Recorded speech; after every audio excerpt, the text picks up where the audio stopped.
صحیح معنوں میں علم وہی ہے جو باعمل ہو، اور اگر عمل نہ کیا جائے تو وہ وبال بن جاتا ہے۔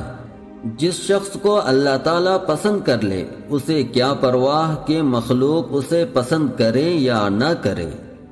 عشق کسی انسان سے نہیں ہوتا، جو یہ دعویٰ کرتا ہے وہ جھوٹا ہے، کیونکہ اللہ تعالیٰ خود عشق ہے اور عشق سے ہی عشق ہوتا ہے۔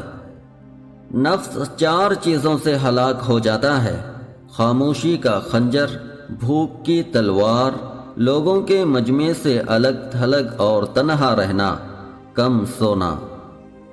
جب تک تجھے معرفت حق حاصل نہیں، تو کسی راہبر مرشد کامل کو تلاش کر تاکہ تو اللہ تعالیٰ کا دوست بن سکے۔ علم ایک روشن شاہراہ ہے اور ہادی ایک رہنما ہے۔ اس راہ میں بے علم آدمی محض بیل و گدے جیسا حیوان ہے۔ میں ناقص شرمندہ کو نصیحت کرتا ہوں کہ اے ناقص، ہوائے نفس سے باز آ جا اور خدا کی طرف آ جا۔ مرشد کامل وہ ہے جس کی ایک نظر 1000 سال کے سجدوں سے زیادہ فضیلت اور علم رسمی سے زیادہ اثر رکھتی ہے۔ نفس دشمن ہے، اس کی طلب پوری نہ کر، تیرے لیے اس کی موت اس کی زندگی سے بہتر ہے۔ جس کا دل غنی ہو جائے پھر اسے دنیا کے مال و دولت سے کوئی سروکار نہیں۔ نفس سے ہوشیار رہو، خدا اس کے شر سے محفوظ رکھے۔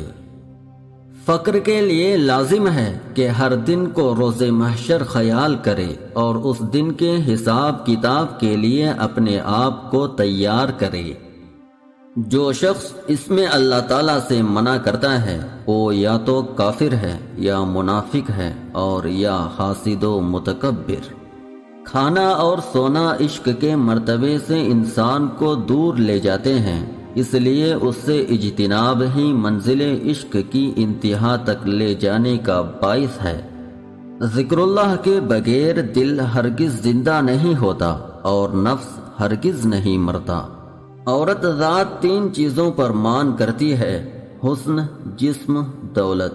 اس کے برعکس اچھی عورت اگر مان کرتی ہے تو صرف اپنے شوہر پر۔